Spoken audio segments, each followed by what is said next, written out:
Selamat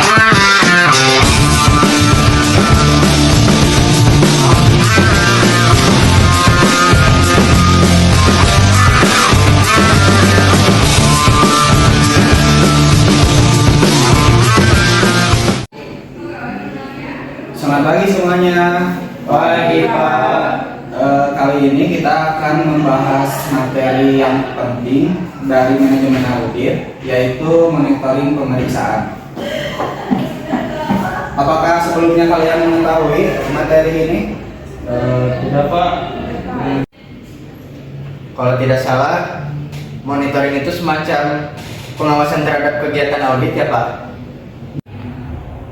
Ya, benar sekali. Monitoring pemeriksaan adalah proses sistematis dan berkelanjutan untuk mengevaluasi tindak lanjut yang dilakukan oleh audit terhadap rekomendasi yang diberikan dalam laporan audit manajemen.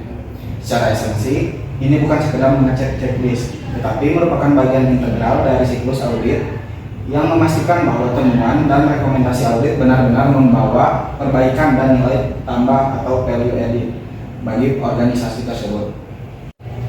Jadi monitoring ini dilakukan selama audit berlangsung ya Pak, bukan hanya di akhir saja ya? Ya, tepat sekali. Monitoring dilakukan sejak awal hingga akhir proses audit. Tujuannya yaitu memastikan implementasi rekomendasi audit yang telah dilaksanakan oleh audit. Selanjutnya mengukur efektivitas tindakan kolektif yang diambil serta memvalidasi bahwa risiko yang diidentifikasi dalam audit telah teratasi. Apakah kalian sebelumnya tahu manfaat monitoring pemeriksaan? Saya Pak, mungkin bagi organisasi meningkatkan kinerja, efisien, dan pengendalian internal. Yang kedua ada membangun budaya perbaikan berkelanjutan, dan yang ketiga ada melindungi aset dan reputasi organisasi. Izin menambahkan juga bagi fungsi audit intern, yang pertama yaitu meningkatkan kredibilitas, akuntabilitas dan nilai tambah fungsi audit. Kemudian memberikan umpan balik untuk meningkatkan kualitas audit di masa depan, serta memenuhi standar profesional seperti The Institute of Internal Auditor. Izin bertanya Pak, dalam manajemen audit ini ada tahapannya nggak monitoring audit? Dalam manajemen audit sendiri ada beberapa tahapan penting, mulai dari survei pendahuluan, pengujian atas sistem pengendalian manajemen, pengujian yang terinci, hingga penyusunan laporan audit. Alur monitoring yang efektif terdiri dari 6 poin. Yang pertama, perencanaan, menyusun program monitoring berdasarkan risiko dan signifikasi rekomendasi. Yang kedua, penjadwalan, menentukan waktu dan frekuensi monitoring. Yang ketiga, pelaksanaan, melakukan metode monitoring yang dipilih seperti kuesioner, review dokumen, dan lain-lain. Yang keempat, evaluasi dan dokumentasi, menganalisis hasil dan mendokumentasikan bukti. Yang kelima, pelaporan, membuat laporan status monitoring untuk manajemen dan komite audit. Dan yang terakhir, penutupan rekomendasi, merekomendasikan penutupan rekomendasi yang telah diimplementasikan secara efektif. Berarti di setiap tahap itu monitoring dilakukan ya Pak? Ya betul, monitoring dilakukan di semua tahap agar auditor bisa memastikan pekerjaan berjalan sesuai dengan rencana dan hasilnya tetap berkualitas. Berarti kalau tidak dilakukan monitoring, bisa jadi hasil auditnya kurang akurat atau bahkan menyimpang ya Pak? Ya benar, karena tanpa pengawasan yang baik, proses audit bisa kehilangan arah dan tujuannya. Baik, setelah penjelasan materi yang saya sampaikan, apakah kalian bisa menyimpulkan? Saya Pak, oke, jadi kesimpulan yang tadi kita bahas yaitu yang pertama ada monitoring pemeriksaan bukanlah kegiatan opsional, melainkan tahapan penutup yang krusial dalam audit manajemen. Yang kedua, ada tanpa monitoring yang efektif, yang dimana audit manajemen berisiko hanya menjadi laporan yang menghiasi tanpa dampak nyata. Mau menambahkan juga, mungkin proses ini membutuhkan komitmen bersama antara auditor, audit, manajemen, dan komite audit. Dengan melakukannya dengan baik, organisasi tidak hanya memperbaiki masalah, tetapi juga membangun fondasi yang kuat untuk pertumbuhan dan keunggulan yang berkelanjutan. Dalam artian monitoring yang kuat yaitu audit yang bernilai. Di sini ada tujuan monitoring dalam audit. Monitoring dalam audit manajemen merupakan proses pengawasan dan evaluasi yang dilakukan secara berkala untuk memastikan bahwa seluruh aktivitas organisasi berjalan sesuai rencana, kebijakan, dan tujuan yang telah ditetapkan. Monitoring ini menjadi bagian penting dalam proses audit manajemen karena bertujuan untuk yang pertama ada menilai efektivitas dan efisiensi operasional, yang dimana monitoring memungkinkan auditor menilai apakah sumber daya organisasi digunakan secara optimal dan apakah proses kerja berjalan efisien. Hal ini penting untuk memastikan bahwa tujuan organisasi dapat tercapai tanpa pemborosan. Yang kedua ada mendeteksi dan mencegah penyimpangan, yang dimana dengan monitoring yang konsisten, auditor dapat mendeteksi sejak dini adanya penyimpangan dari prosedur atau standar yang telah ditetapkan. Ini juga berfungsi sebagai langkah pencegahan terhadap potensi kecurangan atau kesalahan operasional. Yang ketiga ada memberikan umpan balik untuk perbaikan, yang dimana hasil monitoring memberikan data dan informasi yang digunakan untuk menyusun rekomendasi perbaikan. Audit manajemen tidak hanya berfokus pada penilaian, tetapi juga pada peningkatan berkelanjutan dalam manajemen dan operasional organisasi.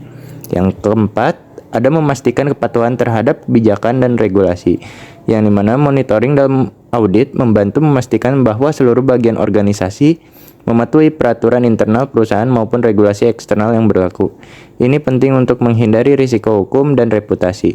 Yang kelima, ada menilai pencapaian tujuan strategis, yang dimana melalui monitoring, auditor dapat mengevaluasi apakah strategi dan program yang dijalankan organisasi efektif dalam mencapai tujuan jangka pendek maupun jangka panjang. Yang terakhir, itu ada meningkatkan akuntabilitas dan transparansi, yang dimana proses monitoring mendukung budaya organisasi yang lebih akuntabel. Pihak manajemen akan lebih bertanggung jawab atas kinerjanya karena adanya pengawasan yang berkesinambungan. Kemudian selanjutnya di sini ada ruang lingkup dalam monitoring pemeriksaan.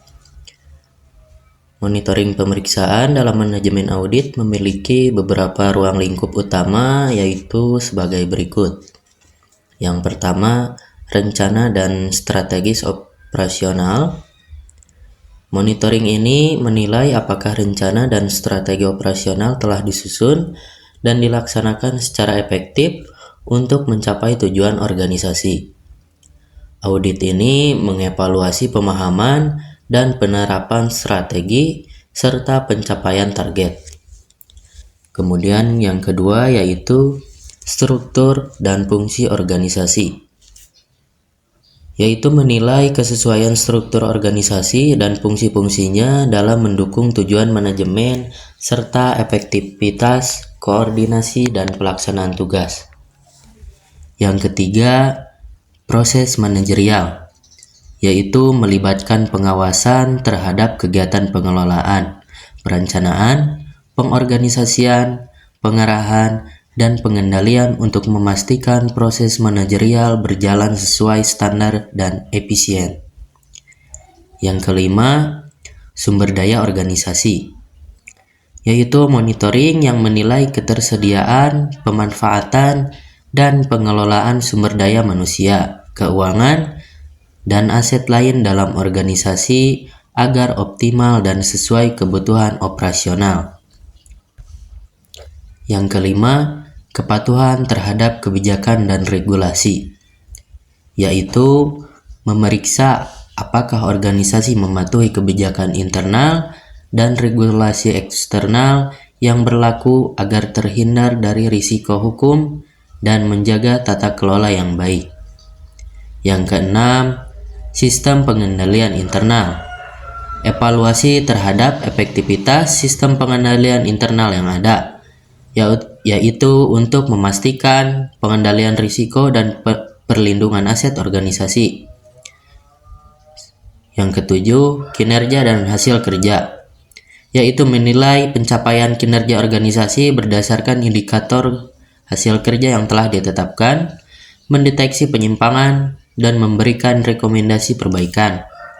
Yang kedelapan, risiko dan pengelolaannya, yaitu memantau identifikasi, analisis, dan pengelolaan risiko yang dapat mengganggu pencapaian tujuan organisasi, serta efektivitas tindakan mitigasi risiko tersebut.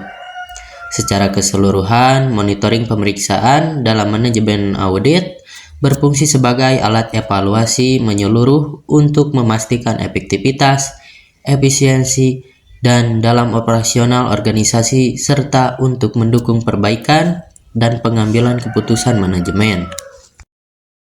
Selanjutnya ada tujuan monitoring menurut DUN tahun 1994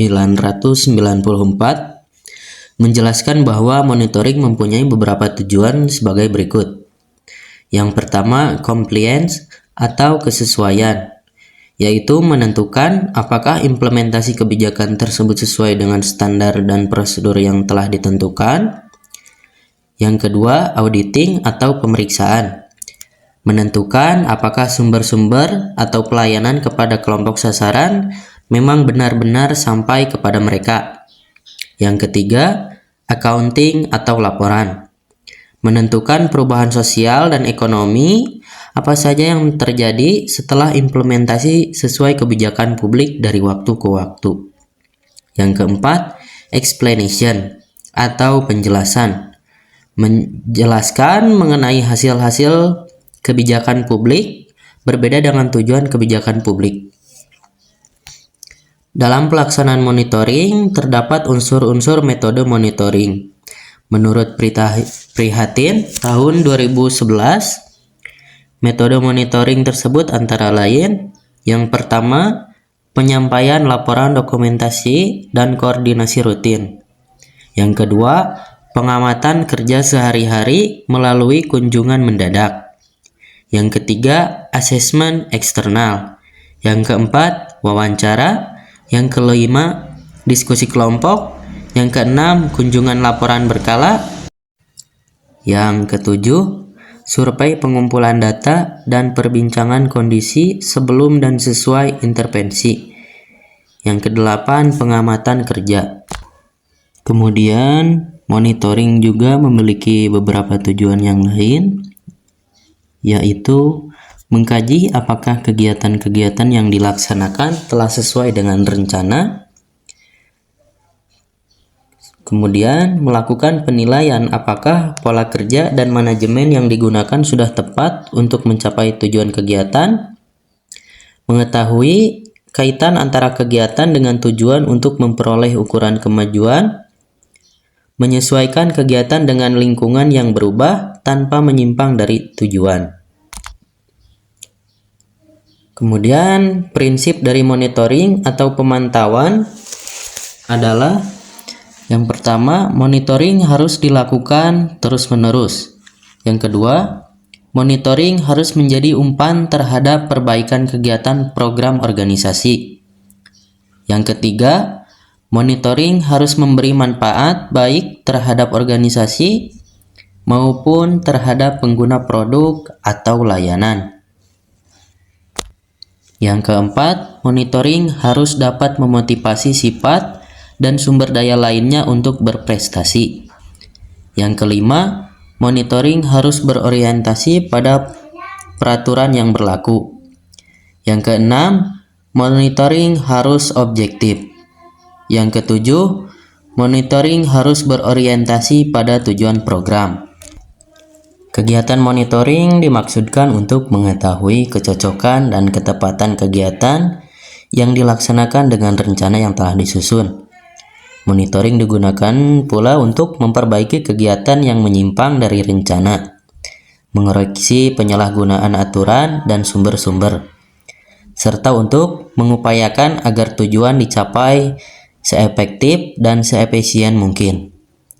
Berdasarkan kegunaannya, menurut Jerome, menggolongkan monitoring menjadi 8 macam sebagai berikut.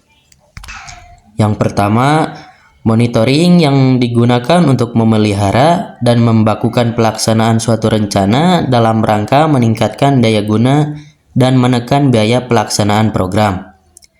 Yang kedua, monitoring yang digunakan untuk mengamankan harta kekayaan organisasi atau lembaga dari kemungkinan gangguan, pencurian, pemborosan, dan penyalahgunaan.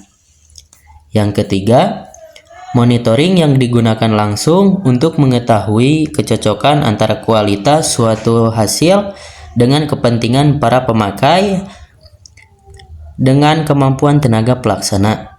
Yang keempat, monitoring yang digunakan untuk mengetahui ketepatan pendelegasian tugas dan wewenang yang dilakukan oleh staf atau bawahan. Yang kelima, monitoring yang digunakan untuk mengukur penampilan tugas pelaksana. Yang keenam, monitoring yang digunakan untuk mengetahui ketepatan antara pelaksanaan dengan perencanaan program. Yang ketujuh, monitoring yang digunakan untuk mengetahui berbagai ragam rencana dan kesesuaiannya dengan sumber yang dimiliki oleh organisasi atau lembaga. Yang kedelapan, monitoring yang digunakan untuk memotivasi keterlibatan para pelaksana. Monitoring juga berkaitan erat dengan evaluasi, karena evaluasi memerlukan hasil dari monitoring yang digunakan dalam melihat kontribusi program yang berjalan untuk dievaluasi. Baik, mungkin kita cukupkan saja kelas hari ini. Sekian dan terima kasih. Selamat pagi. Selamat pagi, terima kasih Pak.